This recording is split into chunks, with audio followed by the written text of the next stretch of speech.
11 सितंबर 2001 को जब न्यूयॉर्क के ट्विन टावर्स पर आतंकी हमला हुआ तो अमेरिका में सिखों की जिंदगी एकदम से बदल गई। पगड़ी और दाढ़ी के कारण लोग उन्हें मुसलमान समझने लगे। सिखों पर हमले, गालियां और देश छोड़ दो की धमकियां आम हो गई थी। लेकिन क्या आप जानते हैं कि ये पहली बार नहीं था जब अमेरिका में सिखों को निशाना बनाया गया।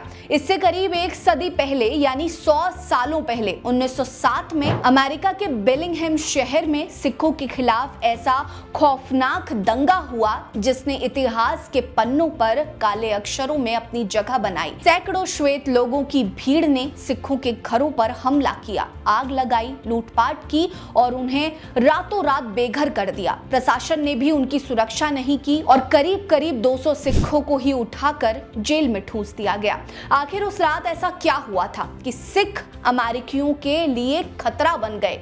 नमस्कार, मेरा नाम है रीटा। आज की वीडियो में मैं आपको अमेरिका में सिखों के खिलाफ होने वाली पहली हिंसा की दिल दहला देने वाली कहानी बताऊंगी। आज अमेरिका में लगभग 5 लाख सिख रहते हैं और सिख धर्म यहाँ की छठी सबसे बड़ी धार्मिक आबादी है। इन 5 लाख सिखों में अमेरिकी सिखों की आबादी 60% है और शेष सिख एशियाई मूल के हैं। लेकिन सिखों का अमेरिका से रिश्ता 100 साल से भी ज्यादा पुराना है। 19वीं सदी के अंत में जब भारत में ईस्ट इंडिया कंपनी का राज था और हालात बद से बदतर हो रहे थे, तब सिखों ने बेहतर जिंदगी की तलाश में अमेरिका का रुख किया। शुरू में वे अमेरिका में खेती बाड़ी के लिए आए, लेकिन 1900 के बाद बेलिंगहम की लकड़ी मिलों और रेलवे लाइनों के निर्माण में काम करने के लिए सिखों की तादाद बढ़ने लगी।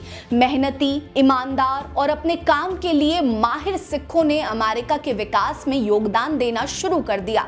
लेकिन उनकी ये मेहनत जल्द ही कुछ लोगों की आंखों में खटकने लगी। 4 सितंबर 1907 की रात बेलिंगहम की सड़कों पर खून की होली खेली गई। उस वक्त अमेरिका आर्थिक मंदी की चपेट में था। लाखों लोगों की नौकरियां छिन गई थी। गुस्सा और बेरोजगारी ने श्वेत लोगों के एक समूह को सिखों के खिलाफ भड़का दिया। श्वेत लोगों के नेतृत्व में बनी एशियाई बहिष्कार लीग के करीब 500 गुस्साए श्वेतों की भीड़ ने सिखों की बस्तियों पर हमला बोल दिया। लाठियां, हथियार और जलती मशाले लिए भीड़ ने सिखों के घरों में आग लगा दी। चीख पुकार के बीच सिखों को घरों से घसीटकर बाहर निकाला गया। उनकी संपत्ति लूट ली गई और उन्हें धमकी दी गई कि अमेरिका छोड़ दो वरना जान से मार देंगे। लेकिन पुलिस खामोश और तमाशबीन बनी रही। उल्टा 125 सिखों को उनकी सुरक्षा के नाम पर सिटी हॉल की जेल में ठूस दिया गया।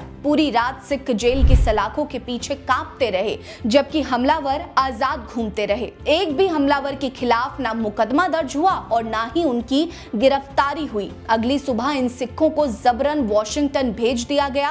पुलिस का दावा था कि ये सब प्रवासियों की सुरक्षा के लिए किया गया, लेकिन सच तो ये था कि अमेरिकी सिखों को देश से खदेड़ना चाहते थे। इस दंगे में भले ही किसी सिख की मौत की आधिकारिक खबर सामने नहीं आई, लेकिन 5 लोग गंभीर रूप से घायल हुए, जिन्हें वॉशिंगटन के अस्पतालों में भर्ती करना पड़ा था। आपको बता दें कि सिर्फ बेलिंगहम ही नहीं, वॉशिंगटन डीसी, वैंकूवर और कैलिफोर्निया में भी सिखों के खिलाफ ऐसी ही हिंसा भड़की थी। ऐसा लग रहा था कि श्वेत समुदाय का एकमात्र मकसद किसी भी तरह सिखों को अमेरिका से भगाना हो, लेकिन सिखों ने भी हार नहीं मानी। वे चाहते तो भारत लौट सकते थे, मगर उन्होंने हिम्मत दिखाई और मुश्किलों से जूझते हुए वे फिर से उठ खड़े हुए।